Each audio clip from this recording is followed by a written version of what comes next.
Welcome back to the JCPod, partnered with Stare Down Sports. Stare Down Greatness. I'm your host, Jaden Chandler Parnell, and man, I'm not going to lie.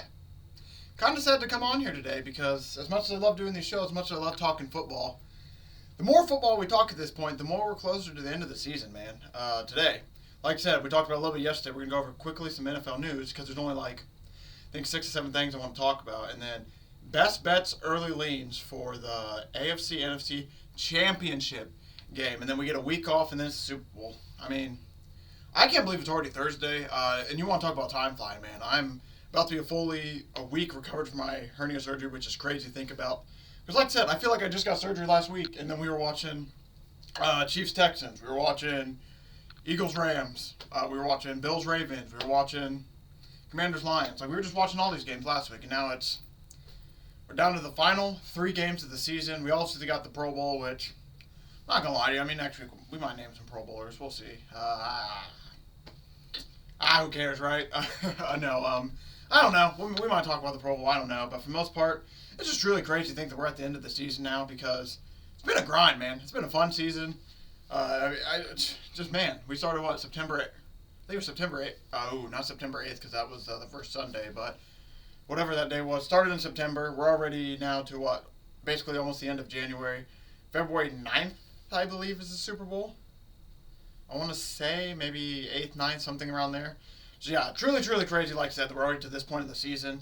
I mean, it's been, like I said, a wonderful ride, man. We're officially to the point now where it's like, man, we're going to be talking off-season bullshit. The nice part is, I'll admit, we'll be talking some, hopefully, college basketball here soon. I think next week's going to be the first week where I get my boy Rowan on.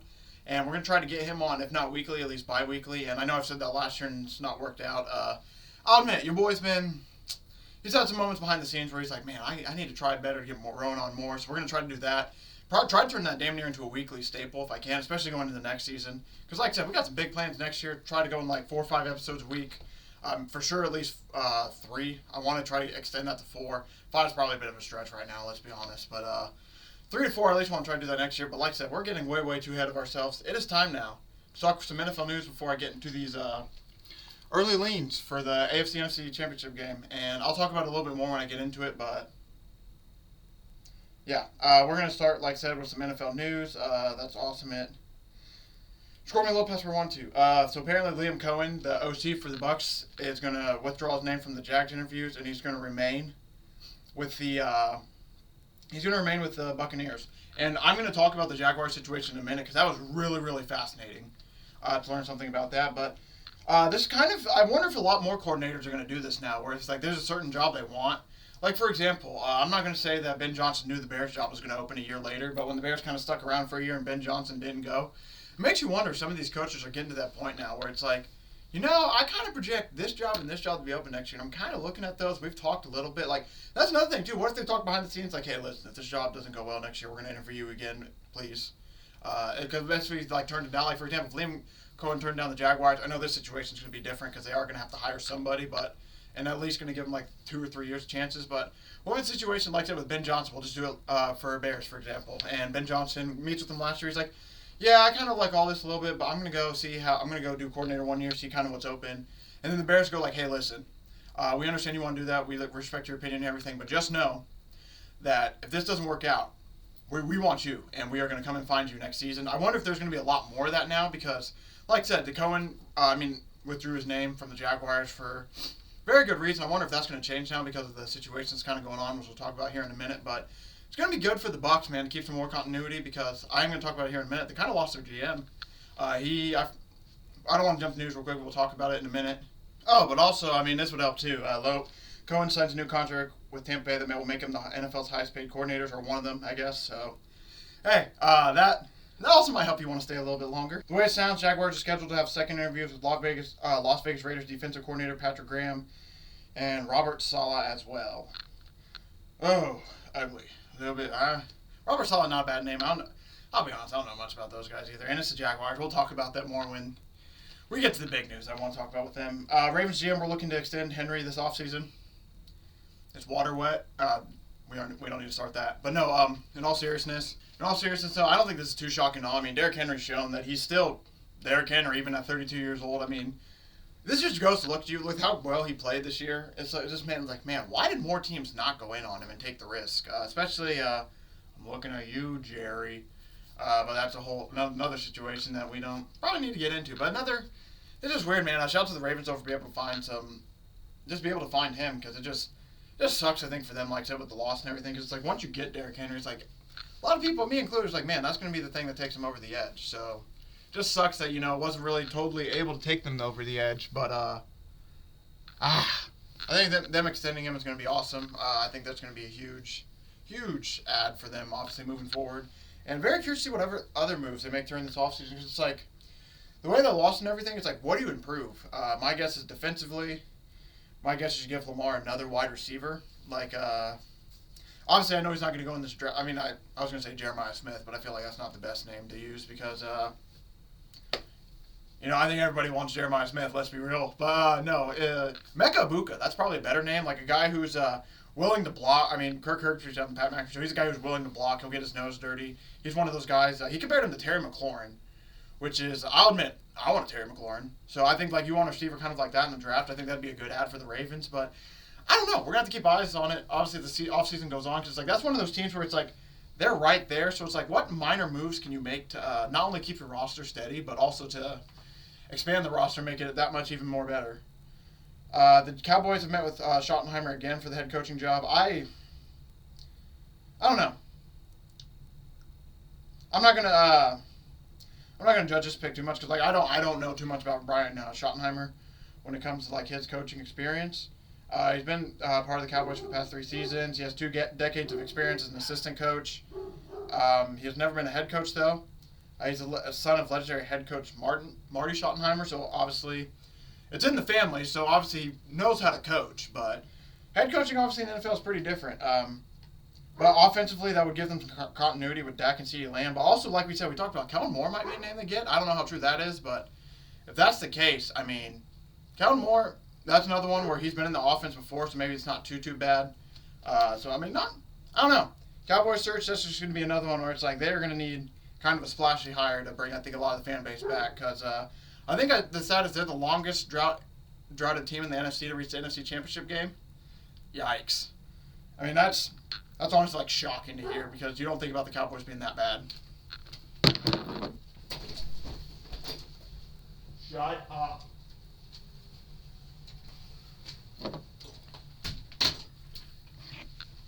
Them dogs are barking. I don't know if that's a sign for our bets later, man. Moving on, the Titans GM came out and he says, we're going to attack to find a franchise quarterback, which, let's be honest, after the way Will Levis and Mason Rudolph played last year, I don't think that's too surprising. So, Borgonzi, the guy from the Chiefs, if you don't remember, he came out and basically said the quarterback position is arguably the most important position in sports. We're going to attack finding that guy, whether that is in free agency, the draft, guys currently on the roster. And I think specifically he said that order for a reason. I'm assuming that if I had to guess, they probably keep Will Levis as a backup, but I don't know, man. I mean, I don't know. I don't think they keep Mason Rudolph, but maybe want Mason Rudolph around as a veteran presence for the next guy. But at the same time, I don't know. How messy the Titans are right now. I mean, them getting rid of, we talked about it, I think it was, 3-4 weeks ago when we talked about the firing cycle, where it's like, get rid of GM, hire coach, get rid of GM, keep coach from old GM for a year, then you fire the coach, keep that GM, let him hire somebody else. And now you fired that GM, so usually you want it to be Coach GM coming at the same time. Coach GM coming in at the same time. Titans, for whatever reason, think they have this solution where it's like, all right, we're going to fire our GM to keep our coach next season. All right, maybe the coach is the problem. Get rid of the coach. We're going to keep the GM. Now this season, Brian Callahan and their old GM, or last season, Brian Callahan and their old GM, didn't work out. So now it's like, all right, we're going to get rid of the GM. We're keeping you, Brian Callahan, but new GM coming in. Like, there's no continuity. It feels like they keep setting themselves back because the Titans, that's a team, they should have been better than they were. I thought they were going to be a little bit better than the Jaguars, honestly, but they seem to can't get out of their own way right now. But like I said, I'm assuming they'll find a quarterback. Will it be a good one? I don't know, but I doubt they go run it back with Will Levis and Mason Rudolph. The Raiders are going to hire Buccaneers executive John. So I want to say that's Spytek because it's Spytek, but I don't know if that's exactly it. So we're just gonna call him John. I don't want to butcher his last name. This is yet again another guy where 43-year-old got his start as the operations intern for the Detroit Lions in 2004. So I'll admit this is a guy that I haven't heard of. And when it comes to the GM position, we never know, man. Chris Ballard you see what happens with Chris Ballard. He left the Chiefs to become a dynasty. He comes to the Colts to become mediocrity. Other guys, they leave positions, they go from bad to better. It's just GM's one of those positions where it's like, especially for I would say us, it's like a little bit harder to evaluate. You can, after you see the full body of work, it's easier to evaluate. When they hire it, it's like one of those things where it's like people will celebrate it, people will do that, but let's be honest, we don't know what the hell's going on, man. We're just happy there's some change, especially when your teams are bad. So for the Raiders, that change, the only reason I would say maybe that's a good move is Tom Brady knows the guy, so I'm assuming this was a Tom Brady-led move, and the Bucs have been pretty decent over the last few years, so I would say that, hey, I'd give this one, like I said, I think it's a good, decent move, but also, at the same time, do we even really know? Moving on, though, from that, Mahomes came out, Chiefs don't get special treatment from the refs. I just want to read the quote, pretty much. He said, I don't feel that way, I just try to play football at the end of the day. The referees are doing their best to call the game as fair, as proper as they can, which, to be honest, it's one of those situations where, let's be honest, there's like 5 or 6 maybe 6, 7 quarterbacks in the league where the refs will probably, most you see a quarterback get hit, they won't throw the flag. These 5 or 6 quarterbacks, they're a little bit more willing to be like, all right, we got to protect this guy. And it's one of those situations where, like we talked about yesterday, I don't blame the quarterbacks too much. Mahomes knows the rules, so he plays the rules. He plays on that line of the rules. So we just need to fix the rules, maybe, about how hitting quarterbacks work and everything, and maybe not give them, obviously we want to keep them safe. I'm not saying they need to, take headshots at quarterbacks, but the rule needs fixed a little bit. Let's be honest. Just needs a little bit of a fix. We don't need to talk about that. Joe Mixon says he was fined $25,000 for comments he didn't make. And this was him, I think, quoting something and then getting fined by the NFL. Only reason I want to bring this up is the NFL finding system is ridiculous. If you watch it, they fine dudes in the middle of the week during heavy news cycles where nobody really reacts to it. So I just wanted to bring that up just to know that, hey, we see you, NFL. I'll admit, I'm on the player side of that. I feel like the NFL fines you for some of the most ridiculous things. Not only that, some fines I do get, I'll admit, but there's other fines where, I don't get it all. And on top of that, they charge them a shit ton of money for some of these fines. Which, yet again, I know they make a lot of money. But there's some guys where it's they're charging them whole game checks for a week because they happen to lower the head. And the defender, the way he lowered his head was just weird. That's another thing I don't fully agree with the NFL. That I wish they'd make it a little bit better. But I don't think I have the power to move that. Al Golden is leaving Notre Dame to become the Cincinnati Bengals head coach. We wish, right? No, he's not the head coach. He's going to be the DC. It hurts. He's going back to the NFL. That does hurt a little bit. He spent 3 seasons at Notre Dame to help the school build one of the nation's best defenses, along with head coach Marcus Freeman, which Notre Dame's defense was really, really good. I know people look at that game against Ohio State and be like, you call that good defense? Hey, Ohio State was that good, honestly. Al Golden's been pretty good for the Notre Dame Irish all season. This is his second Bengals stint, actually. He worked with the Bengals before joining. He was the linebackers coach in 2020 to 2021. So bringing him back now as a full-time DC after firing Lou Anarumo just makes sense now. It's going to be interesting to see what they do because no matter what, I think he's going to be a decent DC, but we know let's be honest, we know the real issue in Cincinnati, and it rhymes with Tack Zaylor. I'm not calling for his job or anything, just logically at this point, you look down the line, they fired everybody else and their mama there. There's some players that aren't resigning, some players are leaving. There's only one guy left at this point who's kind of lingering on. And if we know the Bengals ownership, probably not much is going to happen. We'll end with the Jaguars news. So I want to say this first: Jets hire Lions Aaron Glenn as their next coach. The former player, former first-round pick for them, I think in '94 was it? Yeah, I think it was '94. They don't say this in the article that I just pulled up, which I think, but yeah, he was a former player for them. I think he'll sign a 5-year contract too. Wow, that's a lot of confidence in him. But I think this is not a bad move. The only thing is, I don't know if this is considered a lateral move because they had a defensive coordinator as a head coach, and now guess what? Another defensive coordinator as a head coach. The only thing I think that could have made this move better if they hired a coach's coach, or like a motivator type coach, like a Dan Campbell, Mike Vrabel, one of those types. But the way the Jets have been, they kind of need to be built back up before that. Rex Ryan, I don't know if that was going to be the best move. I don't know if it would have been a horrible move with how bad the Jets have been. I mean, that's the thing, though. The Jets have been so bad lately that, like, almost any move should kind of be celebrated. It's like, hey, maybe they can finally get it right. But it's going to be interesting, too, to see now that Aaron Glenn is there, what's the quarterback situation? Aaron Rodgers going to stay another season? The more and more it sounds like it, he's not. And I want to say I wanted to lean to him staying originally for at least one more season, help out a young guy and everything. But I'm starting to go on the other side now where it's like, maybe they're right. Maybe it is going the other way now where Aaron Rodgers is probably going to be gone. They're going to completely reset the scene. But like I said, I don't know for sure, so we're going to have to keep an eye on that. And the final thing I want to talk about is, as a guy in the AFC South, I just want to harp on it. We talked about at the beginning of the season. I said the Jaguars are going to be last in the division because it's one of those situations where I'm a guy who, like I said, you know me, Colts fan here. So I watch a lot of AFC South games just by chance of being a Colts fan. So I have a really good read, I feel like, on the division. I predicted the division to a T minus the Colts were in second place, the Texans were in first. That was the only one I flipped, and let's be honest, kind of a homer pick there. So I think if you read through the lines, I think a lot of people were able to play the AFC South pretty good. But, man, they fired Trent Baalke yesterday, which makes no sense why you do it 2 weeks later, especially when all the reports come out. I want to see if this article has some of those reports as well that I had saved up. Following several discussions with Trent Baalke this week, we both arrived at the conclusion that it was our mutual best interests to respectively separate, effective immediately, owner Shad Khan said. The reason I want to bring out this move so much is just dumb. I mean, they're just absolutely, and no offense to the Khans, but they're making a lot of dumb decisions right now. Like, don't get me wrong. Firing him was probably a good sign because everything I've heard at this point is that this guy sucks to work with. I don't know how true that is. Obviously, because I'm not in the building, I didn't do all that. But a lot of the news and stuff that's getting leaked out is this guy really sucked to work with, and he wasn't, the most fun GM around to have. But the fact that you have that happening now, and then, they fired Doug Peterson 2 weeks ago, and they let this guy linger for 2 weeks and do interviews and everything, and then they fire him. But, what's crazy is, like, basically nobody took this job because of Trent Baalke. That's what ended up coming out.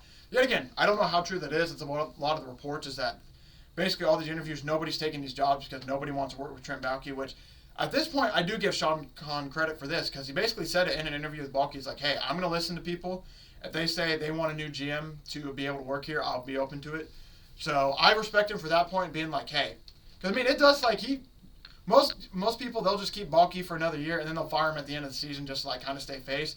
John Khan, I'll admit, I give him credit for this. He was just like, hey, it's not going to work out. We got to let you go. And realistically, though, they probably should have done this earlier. That's the only thing. But that's my only complaint with it. It's like the Jaguars continue to be the Jaguars, and they have to get this next hiring right because if they don't, the Jaguars are going to be set back for even more years. Trevor Lawrence has been paid.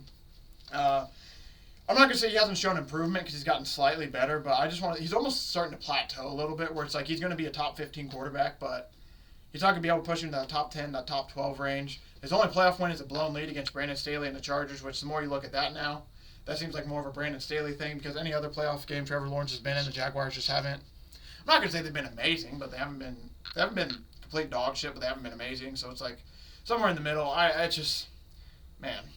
It's the AFC NFC Championship game. We're talking about the Jaguars. What the hell are we doing? But no, that was, like I said, just shocking that they waited 2 weeks to get rid of him. But the more they came out, it kind of sounds like, okay, so nobody was taking this job because of him. So, hey, now that he's gone, anybody interested? But, yeah, they also killed themselves because now they've lost 2 weeks of chances to interviewing GMs. And now they're going to have to keep interviewing more coaches. And now, at least the nice part about the Jaguars is they'll be able to reset with a new coach, new GM. Maybe they'll be able to figure some stuff out. But the only issue is those guys can't choose their quarterback, so it's going to have to be some guys who want to work with Trevor Lawrence. But I will admit, the Jaguars at least, who cares? I'm just kidding. I don't think they have promise. But they at least have some guys like Brian Thomas Jr. Like I said, Trevor Lawrence is a top 15 quarterback. So, maybe they can get, wild card, get to there. But I just think there's a good amount they got to get fixed. But yeah, that's going to do it for this part of the show. So now I think it's time for us to basically, like I said, we talked about it a little bit yesterday. We're pretty much just going to go over. I'm literally just going to open one of my sports books. We're just going to read down the line and basically just go over some of the stuff. Because, I'll admit, I'm not going to act like this is probably the first weekend in a while where I didn't really do it too much last weekend. But I didn't crunch numbers too heavy because it's to the point now, it's the playoffs. I kind of know, I'm not going to act like I'm an all-seeing eye and everything, and like I know what's going to hit exactly. But I've watched every game this week. I've watched every weekend of football. I've watched Monday football. I've watched Thursday night football. I've watched Saturday football for the playoffs. I've watched Sunday football for the NFL. I've watched every game for all this season, so I kind of know like. I guess like I don't know obviously because at the end of the day it's a football game. Anything can happen any given Sunday, right? But I have confidence in myself now to where I don't need to spend like an hour and a half crunching numbers. Like I kind of be like, all right, I like this guy around this number because based on his trends for the season and based on how they used him in the playoffs, like this is how I'm gonna use it. Like and then there's just gonna be some props that we completely just ignore, especially like for teams like for example the Chiefs who spread out the ball. I mean they had 3 running backs touching the ball: Samaje, Kareem Hunt, Isaiah Pacheco. So it's like, man, how are you gonna choose between them? Stuff like that. So just between that and like I said, watching all these games, like I kind of have a feel for the number I know I want. So if it's around like it's like for example, I do it like for Travis Kelce. I haven't looked at these numbers yet on FanDuel, but or in BetMGM or DK. I haven't looked at too many of these numbers yet. I've just kind of like done numbers that I would like to see. So for example, I kind of want to see Travis Kelce about the 60 to 7. I want to see him about the 60 to 65 range. If it's a little bit over, we'll probably end up taking it anyway. But if it's anywhere in there, it's like, oh, that is amazing. I want that. Xavier Worthy, I probably want to get him about, if he's around in the 40s, I'm going to love that because I think Xavier Worthy's going to have potentially a touchdown along with about 50 receiving yards. So there's a lot of stuff like that where it's like I kind of like have projections where I think stuff's going to go. I just wanted to save myself a little bit of time of having to crunch all those numbers because it's like, man, I'm just going to trust the gut, man. The gut hasn't led me wrong too much this season, so why go away from it? Before we get into the Chiefs-Bills, we're going to start with a 3 o'clock game on that Sunday, which is Commanders-Eagles. Commanders, they are 6.5-point favorites, minus 120 on this specific book, so it seems like that thing's about to move. So I'm actually going to be taking the Commanders plus 6.5. I think this is going to be a close game. Regardless, I think this is a touchdown game. If this was at 7, I would love it at 7. But as of right now, hey, it's not there yet, which is totally fine by me. But 6.5, I don't mind that at all. I'm actually going to be placing that as we speak. Because I think the Commanders are going to keep this close, man. I believe in Jaden Daniels. I honestly won't be too shocked they win this game. Now, I'm not going to go there myself, personally, just because I just can't get there yet. I think they do have a chance to win this game, but I want to see how healthy Jalen Hurts is, because if he's as banged up as he was last game and they aren't able to run the game, his legs in the run game change up a lot. So that's something I really want to keep an eye on to see how his health is going throughout the week before I fully take a money line bet. But I will admit I do lean the Commanders' money line, but I also think that they got to stop Saquon Barkley. And regardless, we just said it. I think it's going to be about a field goal game. So I love the fact I'm getting 6 points in a field goal game, in my opinion. So now we're going to go to some touchdown scores. Just look at some numbers. Saquon minus 250, Jalen Hurts minus 135. A.J. Brown plus 140. All 3 of those guys should have hit last weekend. A.J. Brown dropped his out of the end zone, which really, really sucks. I lean Saquon and Jalen Hurts, obviously. And then you keep looking down the list. You got Terry McLaurin plus 140, Devonta Smith plus 185, Brian Robinson Jr. plus 195, Jaden Daniels plus 210, Zach Ertz plus 280. I do like Zach Ertz, I'll admit. Diami Brown plus 320, Eckler plus 320, and then you go down the list. If I had to pick, I kind of want to go between Diami Brown and Alumni Zacchaeus. That's where I kind of lean. But if I had to give out, basically we'll give out 4 touchdown scores, which are basically 2 for each team. I like Saquon, I like Jalen, just keep it safe, but if Jalen Hurts is banged up, I'll probably lean, I don't know. If he's hurt, I might just go back to A.J. Brown or go one of the tight ends. And then for the Commanders, I do like Terry McLaurin. He's been that dude. Terry McLaurin, Jaden Daniels, Zach Ertz. One of those, 2 of those 3 I like. Don't know which one I love the most, but I do think I like Zach Ertz a lot. But he also scored last week, so that part makes me a tad bit nervous. But it is the playoffs. You get your best players the ball. So that's kind of where I lean touchdown scores-wise. For 2-time touchdowns, Saquon's plus 210. Those odds kind of stink. But if anybody's going to do it, it's Saquon, right? Passing prop-wise, you got 179 for Jalen Hurts and a half. Jaden Daniels, you got 222. I'm probably going to stay away from this just because the Eagles are weird with their possessions. I mean, Eagles take some long drives sometimes. Other times they just get off the field after 3 and out quickly. So I don't know. That's the only thing that's going to scare me a lot. That's the one thing I'll admit that scares me the most about props in this game is the fact that the Eagles and the Chiefs are both in the similar boat, where they both kind of just what's the best way to put it? I'm not going to say just sit on the ball, but they like to slow down possessions, especially when they're up and start to get up in the second half. So that's my only fear is basically we need to have them down. That'd be helpful, most helpful for our props. But I don't know. I'll probably take both these quarterbacks to have over 1.5 passing touchdowns. Hurts is plus 142. Jane Daniels is plus 130. I do like that. I just don't know where the score is going to get to. I think it's going to be probably. My projecting for score is probably like 27-24, around that range. It just depends on how many possessions each team gets. Because, like I said, the Eagles like to sit on the ball a little bit and run that rock milk, that clock. Well, I'm thinking about a 27-24 finale, which, if that's the case, it basically gives us 3 touchdowns, which, hey, cutting it close because I know, especially the Eagles, they like to run it in, but I think Jalen Hurts could definitely do it, especially if he's injured. I think there's a chance to throw a potential a little bit more, but I do like the Jaden Daniels over 1.5 passing touchdowns the most between the two, so that's probably the one I lean to the most. I don't mind Hurts, but I like that one a lot. Pass attempts, I'm going to stay away from that. Jalen Hurts to have an interception is plus 126 for yes. For Jaden Daniels to have one minus 125 is yes. I actually kind of lean Jalen Hurts to have an interception, just for the fact that I don't know. I could just see it being like a tip throw, overthrow, something very similar like what happened with the Lions in their game. But I also just like the fact that it's plus money, and like I said, I don't think I'm going to take it, but that's just something I kind of do like. For some game specials for passing props, Jaden Daniels have 25 pass yards each quarter, plus 120. Not bad, but I don't think I'm going to just start getting into that stuff. Just mainly, and then they also stuff for like Jalen Hurts and Jaden Daniels to combine for this many. I mean, until Jalen Hurts throws for 200 yards in a playoff game, that stuff just has me so damn nervous. But moving on, A.J. Brown over 60.5 receiving yards. I'm kind of good there. Terry McLaurin over 64.5. I didn't lay it off last week, but I liked it. So, it's almost the end of the season. I will take it. I don't mind the number. I like it under 70. I'm just kind of scared that of the Eagles' defense being as good as it is. Devonta Smith, I'm not going to take his. His is over. Unders at 48.5. I do like Zach Ertz at under 30 or over under 32.5. Him being like the dump down guy and being the check down guy. One of the favorite, like you saw, 4th and goal in the red zone. Who Jaden Daniels go to? Zach Ertz. So I do like that one a bit as well. Adami Brown over 44.5. I don't mind that at all. Eckler, but I'm not going to take that. Saquon over 12.5. I lean right. We'll see. If he did it last game, I will take it. If he didn't do it last game, I won't be taking it. But I got to see because I will admit I do not remember what.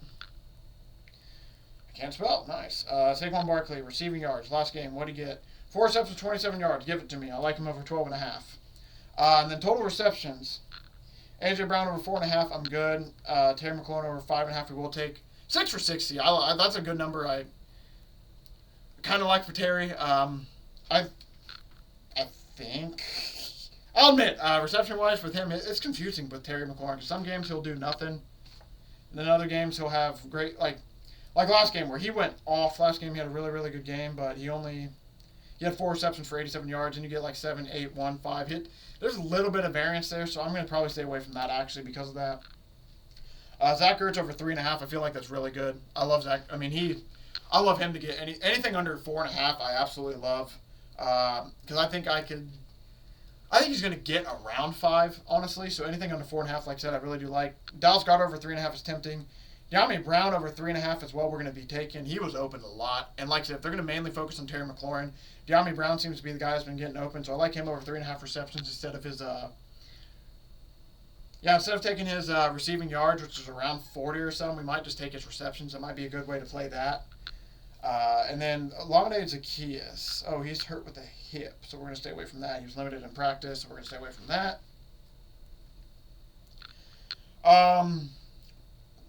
And then, Saquon Barkley over 2.5 receptions. Tempting, but I'm not going to take it. I'm just going to stay away from that for right now for the time being. And Brian Robinson Jr. over 1.5 receptions. I want to take that because it's plus money and low for him, but they rotate a lot of backs, so I'm actually going to stay away from that one. Good call, guys. As of right now, we have 8 official bets that we will be taking as we go on to the rushing props, but I'm not going to lie to you, I'm probably not going to take any rushing props, except for Kenneth Gainwell over 10.5 rushing yards. He basically only got the 1 carry for the 10 yards. So I think if he gets 2 carries in this game, he'll probably be able to hit that over. And I do think they might be giving him an extra carry or 2, so we're going to go back to well with that one. Jalen Hurts over 31.5. He's a little bit banged up, so we're going to stay away from that one. And then Austin Eckler at 18.5 is tempting just because it's so low. And like I said, but the only thing is this is a team that they have 3 running backs, so I don't know if I really want to get into those waters. 6 for 47 last game. What's his at? Okay, I know the Eagles are harder to rush on, but give me. I think if we saw it last game, the no huddle actually did mess with the Eagles a good amount. So I actually will be taking Austin Eckler's over 18.5 rushing yards. Brian Robinson Jr. over 37.5 rushing yards. We'll take that as well. And that'll be our hedge bet for rushing wise. We'll take both those guys. One of those should hit, and they're both minus 114. So as long as one of those hit, we only lose I think a little bit, so it shouldn't be bad. But I genuinely think all those rushing yards hit. I just like how low they are too. Because Brian Robinson Jr., like I said, 37.5 is pretty low for him when last game he had 15 for 77. But don't be shocked. He does have a game 10 for 16, 5 for 10, but 13 for 60, 10 for 24, 21 for 65. So, I mean, he's just one of those ground and pound. I mean, he needs a big run. A big run will save him. If he gets that's what helped him out a lot in the last game is he had a chunk run. If we can get a chunk run on Brian Robinson Jr., that's going to help out a lot. And then last part to look at this game is game specials. And then we'll be moving on to the final game of the slate. Before we talk, man, it's going to be almost Super Bowl, man. Just heartbreaking. I also just caught myself. I look white as hell, boy. I promise you guys, I am not this white in real life. This is definitely these lights ain't doing me any justice, people. No justice at all. Each team scored 1 rushing touchdown, 1 passing touchdown. Now, each team scored 1 touchdown, 1 field goal. Each half is plus 1,700. I think I'm good on that. Jaden Daniels and Jalen Hurts to each record 10 plus passing yards. Each quarter is plus 100. I will be taking that. I'm not the biggest fan of it, but I mean, that's 10 passing yards. I mean, that's a first down, pass for first down. I think that's doable. And we got Jalen Hurts, 30 passing yards each quarter. No, I'm good on that. We are going to take anything over 10. Saquon Barkley and Jaden Daniels each record 5 plus. Nope, I'm not taking that. I'm probably not going to take any of these rushing yards things because, like I said, they were the fact that I think they kind of getting you with some of these game specials because, like I said, they had Jerry McNichols scored a touchdown for the Commanders late in that game, so they rotate 3 backs very, very often. So A.J. Brown and Terry McLaurin 5 plus receiving yards each quarter. I will take that just for the sole fact it's plus 2,600. My only issue is, like I said, A.J. Brown hasn't been getting targeted too much. It feels like he's due to have a big game. I know you shouldn't say the words due he's due in gambling because it's like the only words more dangerous than he's due is it's a lock. So I don't know. I mean, it's just 5 receiving yards for both those guys. It's just like I said, the defense might lock them down, but it's plus 2,600. So I'm not going to be too mad about that. Each team scored 1 plus rushing touchdown and 1 plus passing touchdown is plus 210. That feels like I actually really, really love that. That feels really, really low. I'm surprised, honestly, that one's not plus 100. The fact that you get 2 to 1 on that, for each team score 1 plus rushing touchdown, 1 plus passing touchdown. And this is just for the Eagles-Commanders game. Like that, that's way too low, honestly. Like I said, if we have a 27-24 final, they're going to get 1 passing, 1 rushing touchdown. For plus 210, that is just way too damn low. I actually really love that. Each team, nope. I don't think I really like. Eagles score in all 4 quarters, plus 120. Commanders score in all 4 quarters, plus 250 if you're interested in that. But I think that's where I'm going to leave it. We got 14 bets for this game. Minus the touchdowns. I didn't even say to put the touchdown scores in here. Actually, 15 if you count the spread. Sorry, I got my hands are cramped a little bit. I'm not used to holding and standing so long. But so we're gonna go over them real quick. So we got Jalen Hurts over 1.5 passing touchdown. Jaden Daniels over 1.5 passing touchdowns. Terry McLaurin over 64.5 receiving yards. Zach Ertz over 32.5 receiving yards. Saquon Barkley over 12.5 receiving yards. Zach Ertz over 3.5 receptions. Diami Brown over 3.5 receptions. And I don't like it anyway. If it goes to 4.5, I'm probably not taking it. Kenneth Gainwell over 10.5 rushing yards. Austin Eckler over 18.5 rushing yards. Brian Robinson Jr. over 37.5 rushing yards. Each team score 1 plus rushing touchdowns, 1 plus passing touchdowns in that game specifically. Jalen Hurts to throw an interception. A.J. Brown and Terry McLaurin each record 5 plus receiving yards each quarter. And Jalen Hurts and Jaden Daniels each to record 10 plus passing yards each quarter. Man, people. I feel like that's going to be more of the offensive game than the second one. This second game just feels like another. Honestly, it's the squarest thing I could probably say, but I think both these games are going to be around 27-24. That's just my base projection. Now, I know, like, there could be the chance, 23-20 probably where I change it for the Chiefs a little bit, where it's like something like that. But I think both these games don't get past the 27-24 range, just based on the way all four of these teams play. The only teams I could see breaking that's the Commanders because they love to score, and go quick. But I feel like the Eagles' pace will be able to counteract it a little bit to maybe take away a possession or two. But if they aren't able to, that's going to be the game that shoots over. If not, this is going to be the true 27-24 game where I don't see either of these teams scoring in the 30s. The Chiefs, I don't think the Bills or Chiefs are going to score for 24. Or excuse me, 27 for sure. 24, a little bit iffy on, but I just feel like it's going to be a defensive battle, man. It just feels like it's going to be a defensive battle, honestly. And it just feels like the Chiefs are going to find a way to win. So I'm going to be on the Chiefs' money line. I want the Bills to win for the fact that it'd be awesome to have a new team playing in the Super Bowl besides the Chiefs, because I'm going to be honest, if the Chiefs make it to the Super Bowl, you're going to hear me for the third year in a row be like, we got to take the Chiefs. I don't care. If they say it's Chiefs-Commanders, might take Commanders spread, but I'm taking Eagles' money line. Chiefs' money line. If Eagles make it, I'm taking Chiefs regardless. I'm not even going to touch the Eagles. I'll just probably take Eagles props. But Commanders are the only team I could see myself maybe wanting to lean the points just because it's like, hey, let's have fun. But Bills winning this would make it so much more fun because I'll be honest, if the Chiefs win, I'm not even going to have to handicap who's going to win the game. We're just going to go chalk with the Chiefs, and we're going to be happy if they lose pretty much is how it goes because until they lose, it's we talked about it. Until they lose, it's hard to fade them. And like I said, now you get one game, 1.5. Plus one away on the money line for the Bills, plus minus 126 for the Chiefs. I just can't not take the Chiefs. I mean, especially with how good they've been, people. Let's be honest. They're dumb, man. They keep winning games. So stupid.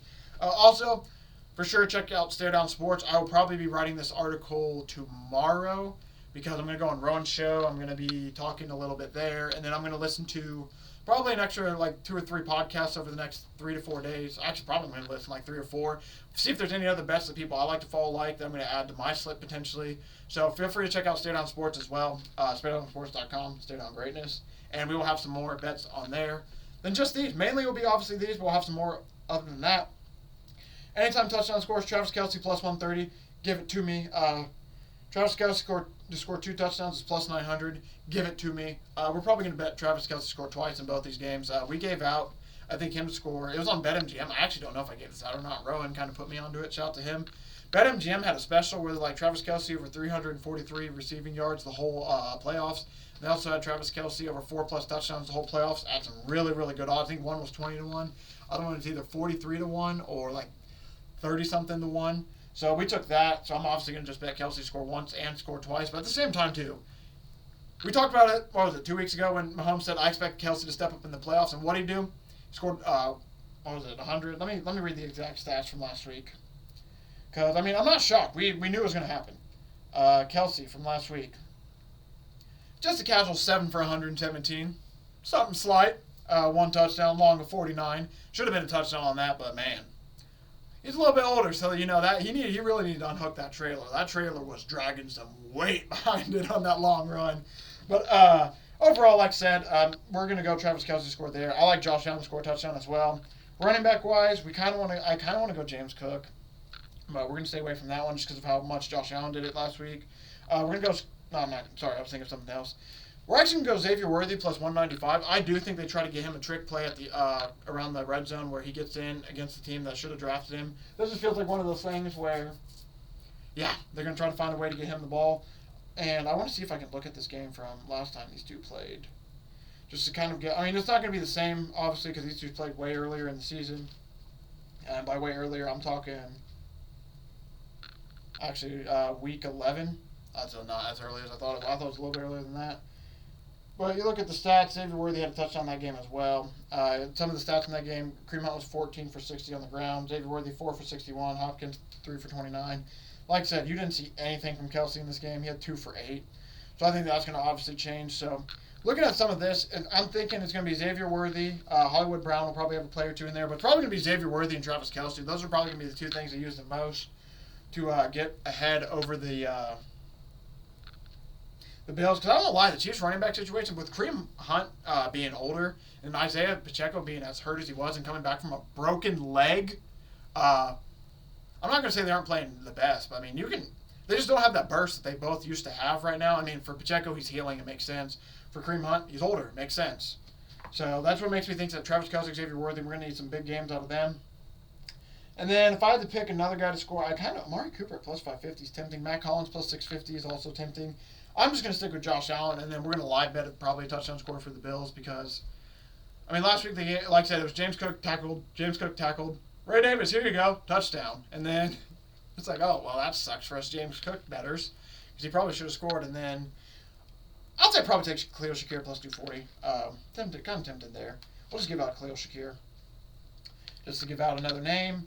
And then passing prop-wise, you got 249 for Mahomes, 230 for Allen. We're going to stay away from that. Mahomes over 1.5 passing touchdowns, minus 154. That's absolutely disgusting.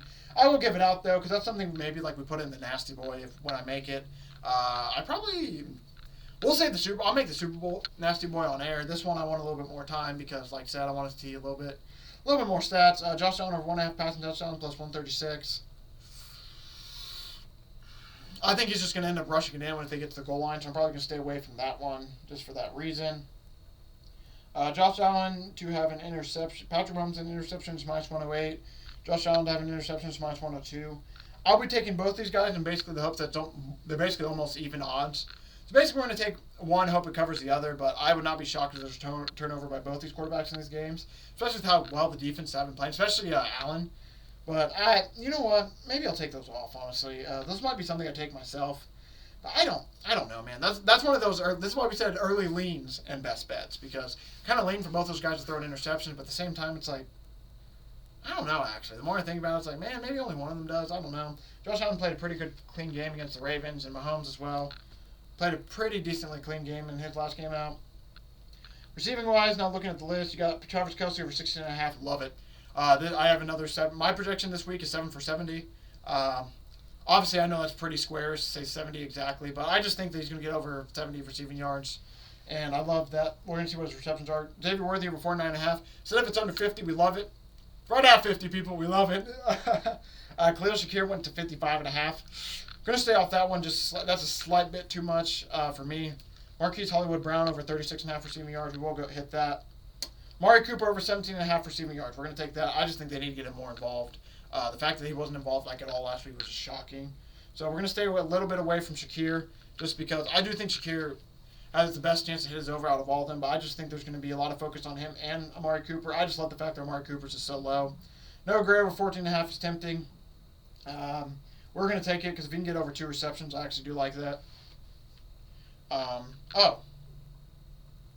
have to get rid of stuff in my bet slip. I forgot. Oops. Sorry, Sorry, people. Give me a second. I'm trying to keep all these so I can write them down because, as you can see, I'm standing today instead of writing them down. So I got to clear my bet slip so I can continue to keep giving out bets because apparently I took too many. Oh, shit. I got rid of the specials, didn't I? No, we're good. They're right here. Sorry. I am really sorry about that. Sorry about that. All right, now we can continue with what I was saying before I was rudely interrupted by having apparently too many bets in my bet slip. Noah Gray over 14.5 receiving yards. We did like that one, like I said. Dawson Knox over 15.5 is tempting. Matt Collins over 13.5 is tempting. I don't know if I can get myself there. We're going to check the Dawson Knox one out real quick, and that's probably where one did receiving prop-wise. Him at 15.5 just feels too low, but at the same time, I don't know. I feel like maybe there's a reason it's 15.5. Yeah, I mean, 2 for 38, 1 for 4, 2 for 22. Yeah, 1 and 2 receptions. We're just gonna stay away from that one. We don't need to get too greedy. So that's probably gonna do us for receiving wise. Rushing wise, we're gonna look at Xavier Worthy over 3.5. I do like that as long as he doesn't get tackled in the backfield. Greenmont, Isaiah Pacheco are both over 30.5. I'm just going to stay away because they both get it split. Mahomes over 24.5 is tempting. I might just do rush attempts. Yep, we're going to do that again. It's at an awesome number. Mahomes over 4.5 rushing attempts. I do really like that because if you remember, kneels count as rushing attempts. So if we can get 2 kneels, that means we just need 3 rushes throughout the whole game. We get 1 kneel, we just need 4 rushes throughout the whole game, which is what he did last week. And I think I want to play that instead of it's rushing over. I mean, and then you look at that. Josh Allen is over 9.5 rushing attempts, 13.5 for James Cook, and then you got 8.5 for both running backs, so basically even odds. For the Chiefs, I think I want to lean Kareem Hunt with his rushing attempts, but at the same time, man, this is another situation of a team that spread the ball out too much. I might just stay away because last week 8 rushes for 44, 9 for 20. Seems like that's about where their sweet spot. Last week for Pacheco, 5 and 6 carries. So if anybody, I'm going to take Kareem Hunt's maybe rushing over with him. But what if they say Pacheco for this week? So I'll admit I lean Pacheco actually over 8.5 rushing yards. I think maybe they give him a little bit more carries this week. So we will add that to the bet slip as well. Those are the 2 rush attempts we'll take. And then Mahomes will be the last one I take. I might take Mahomes rushing over, just for the fact that he just seems to always. Nope, no, we will not, because he had 7 rushes for 14 rush yards. So we are good there. That leaves us last but not least. Let's go over some game specials, people. Game specials. Each team score 1+ rushing touchdown, 1+. Nope, we are not taking that. Each team score 1+ touchdown, 1+ field goal. Each half is plus 1,300. I will take that just because I think this will be a low-scoring game, so I think field goals are a lot more in play than the other game. Josh Allen and Patrick Mahomes each record 15+ passing yards each quarter, minus 120. I might take that. I don't mind it, but I'm probably just going to stay away from that. James Cook and Josh Allen, 5 rushing yards, no. Josh Allen, no. I was going to say Josh Allen and Patrick Mahomes each have 5+ rushing yards each quarter, is plus 6,000. I personally might take that, but I don't think I'm going to give that out. Yeah, no, I don't even think I'm going to take that, honestly. That just feels dumb. Khalil Shakir and Travis Kelce each record 5+ receiving yards each quarter, plus 1,500. I kind of do like that one. We'll keep it at 5. We're not going to go any higher than that. You got Travis Kelce, Khalil Shakir, and Xavier Worthy. They add that to make that one's plus 8,000 instead of the plus 15,000. Not bad. I don't need to do all that. Each team to score 1+ rushing touchdown, 1+ passing touchdown. That's plus 260. That's another one I really love because these teams run the ball too. So that's probably my favorite special from both these games is 1+ rushing touchdown, 1+ passing touchdown from each team.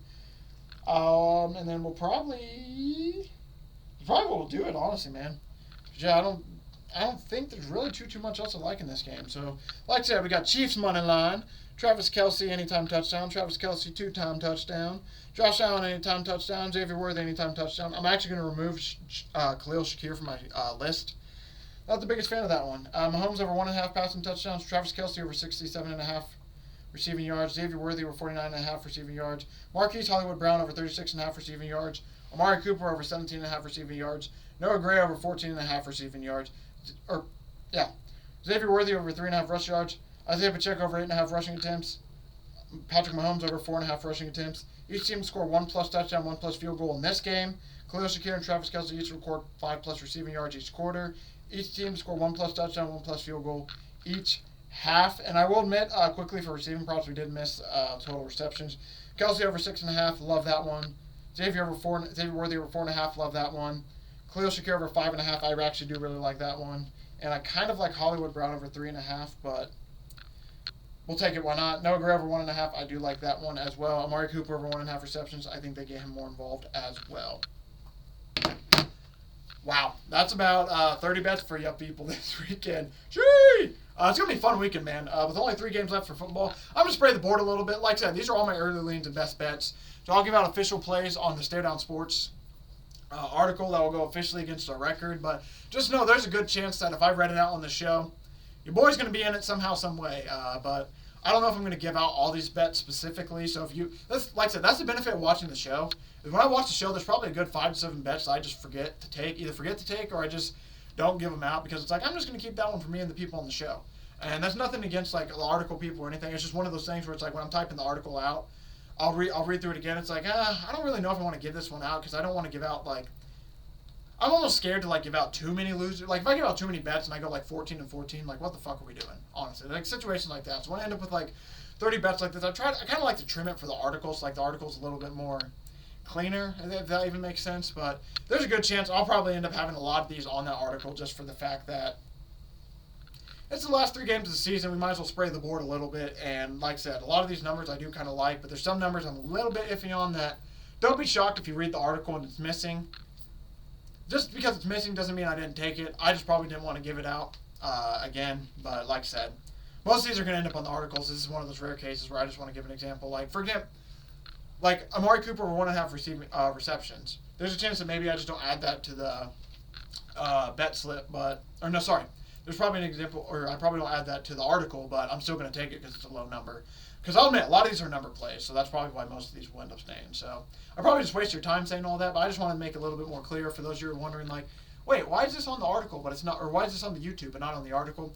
Situations like that happen where sometimes I just won't add it to the article just for, and like, hey, that's for me. I'm just going to keep that bet for me. I don't really want to give that out just in case it doesn't hit because I'm a little bit more nervous about it now, 24 hours removed from looking at it and liking it. But like I said, that's why I'm going to change it a little bit to the early leans and best bets because some of these are early leans and then lean off them a little bit more. Some of them I'm going to lean into a lot more. But like I said, look out for the article on probably Saturday for sure will be released. I'm going to try to get it out Friday, but I'd be lying to you if I said I've been a little bit lazy with this hernia surgery.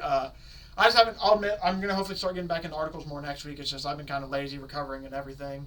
So I just have been not in the mood to really, really write because, like I said, I've been recovering. So it just, not been the most motivated, but we're starting to get back into it because I've been sitting now for almost like a whole week. So it's like, all right, I'm ready to do some shit. But thank you all for watching. Thanks for the support. I really do appreciate it. It's going to be a fun week. I cannot wait for the games this weekend. It's going to be fun.